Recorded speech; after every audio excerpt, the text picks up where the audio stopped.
Hello there. Didn't see you come in. Care for a drink? I am BerserkerRage. I want to speak with you about an issue today. We are all used to playing the hero, defeating the bad guys, getting the princesses, saving the world, getting the parties, the parades, the accolades. But do we ever stop to think and thank those who made it all possible? Today, I say we pay tribute to those who fought alongside us, who pushed us to our limits, and who picked us up when times were dark.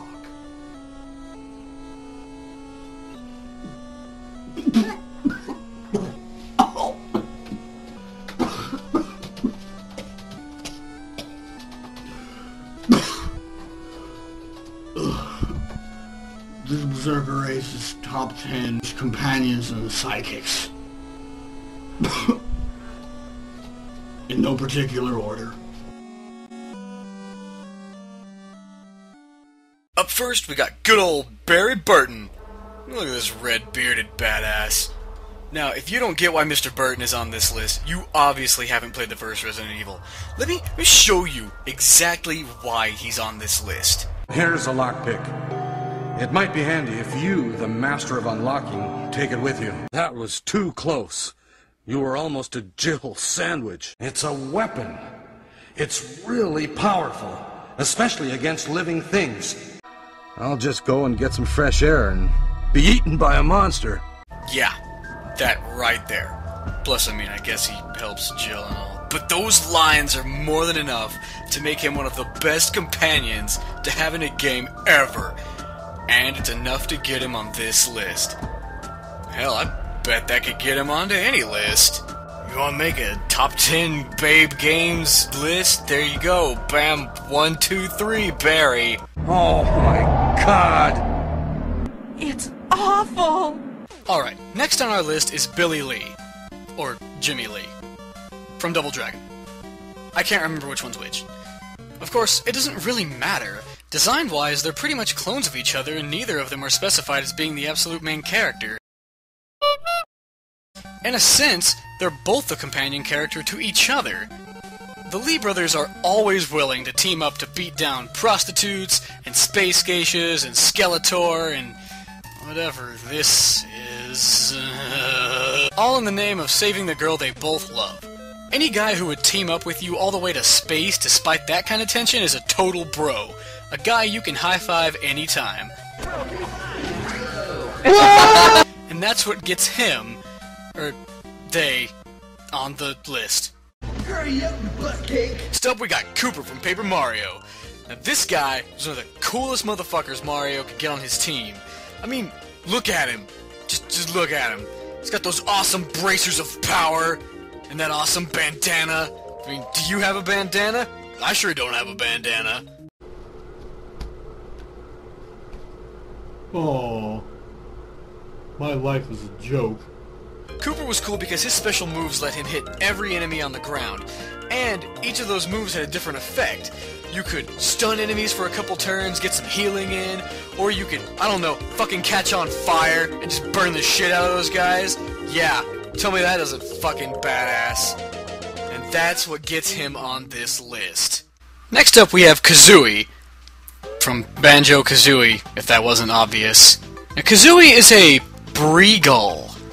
I don't know what that is. I guess it's a bird thing. While Banjo gets to be the nice guy main character, Kazooie counters this by being a sassy bitch all the time.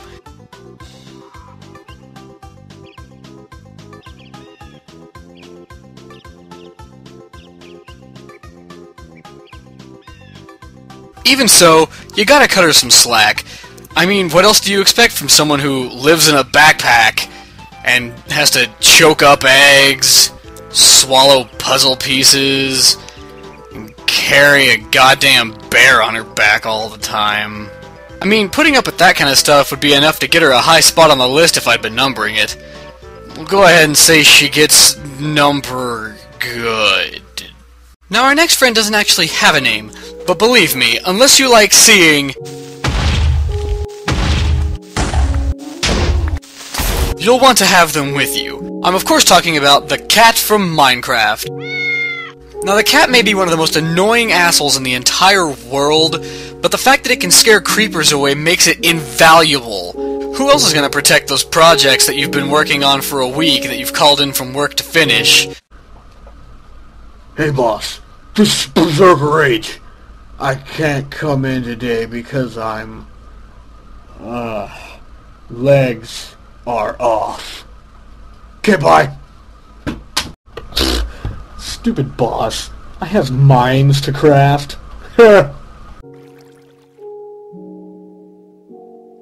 Ah, Hillhome, I do love you so.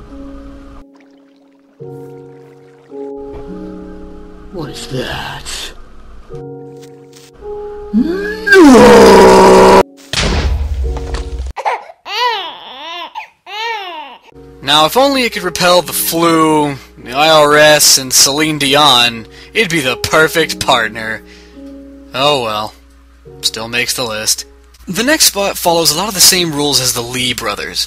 The two main characters from Hunted the Demon Forge, Khattak and Alara, are companions to each other, with neither one being the more important main character. But since they're not just generic palette swaps of each other, I'm going to focus more on Khattak. Gameplay-wise, Khattak is the perfect meat shield for Alara as she takes down people from long range, making these two as a team far more dynamic than the Super Mullet Bros. As far as the characters themselves, Alara is really impulsive and kind of stupid at times. Alara, no! So it's good to have Khattak there to be the voice of reason. So, pick it up. But it's a death stone next to a dead body. Even though, no matter what he says, she usually ends up getting them in trouble anyway. Balls and beards of every god. But despite all this, he still cares for her and sticks with her, even if they are snarky at each other all the time. You're twice my age, elf, and half as mature. And 10 times prettier. Also, it's funny to hear him whine about being afraid of bugs. I'm not afraid of bugs, just concerned by them. Next up, we got Mog the Moogle, specifically from Final Fantasy Crystal Chronicles. If you played this game, you cannot deny that having Mog carry the chalice for you is way better than the multiplayer, where you had to force one of your friends to carry the damn thing. Mog is great, especially after you look at the multiplayer, because you really start appreciating the convenience of not having to carry the damn chalice yourself. Besides that, I think he lends a lot to the atmosphere of the game. I mean, it's just you and him, out in the world, battling monsters and through some kind of killer fog, as opposed to you and your dumb friends fighting over who has to carry the chalice and who's stealing all the fucking crafting material. I bet Scrabble is one of those guys. What an ass. Our next character is Luca from Bayonetta. Now, when I first played Bayonetta, I didn't really expect to like this guy as much as I do. I mean, he's smooth, he's resourceful, and, you know, he can't really fight like Bayonetta can, but throughout all the craziness, he still manages to not die.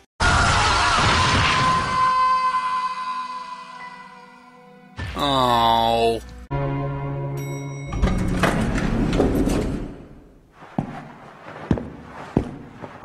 Hey. Yay!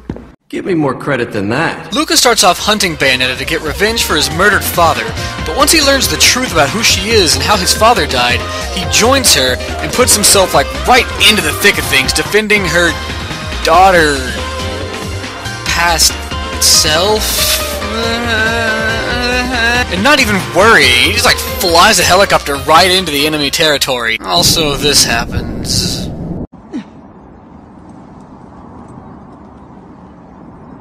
Also, this happens. Look. Oh. I'm looking. And for all of that, Luca makes it onto the list.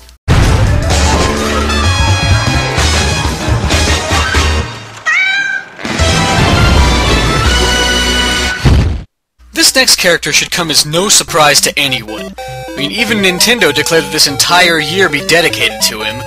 I'm of course talking about Luigi, everyone's favorite green-wearing, not really plumber. Now, Luigi is one of my absolute favorite characters in general, not even considering it was a sidekick. And I think that if I were numbering this list, he'd be very high on the list, if not number one. Luigi might have had the bad luck of living in Mario's shadow, but that's never stopped him from being there for him. Hell, he's gone off looking for Mario at least twice, once in Mario is Missing, and then again in Luigi's Mansion. The only thing Mario even has on this guy is the fact that he doesn't get scared by stuff.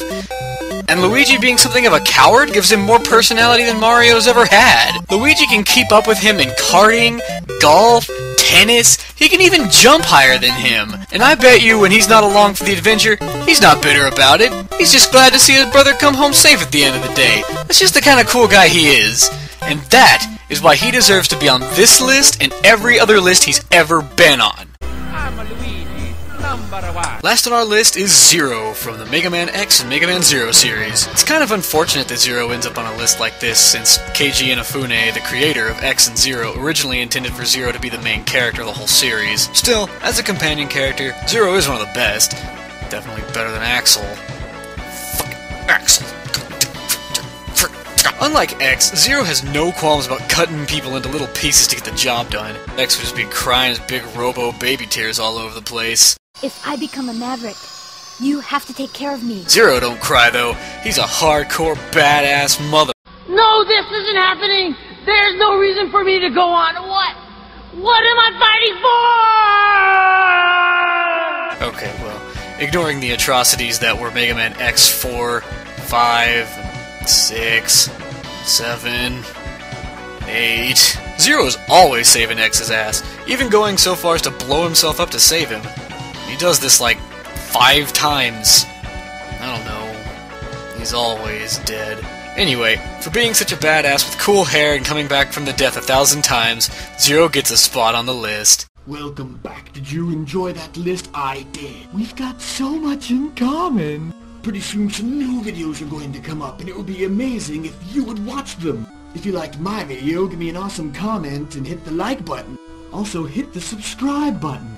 Don't forget to find us on the Twitters and the Facebooks. It's like we're everywhere. As for me, you can find me on Tumblr as well. I'll put the link below. See you guys next time.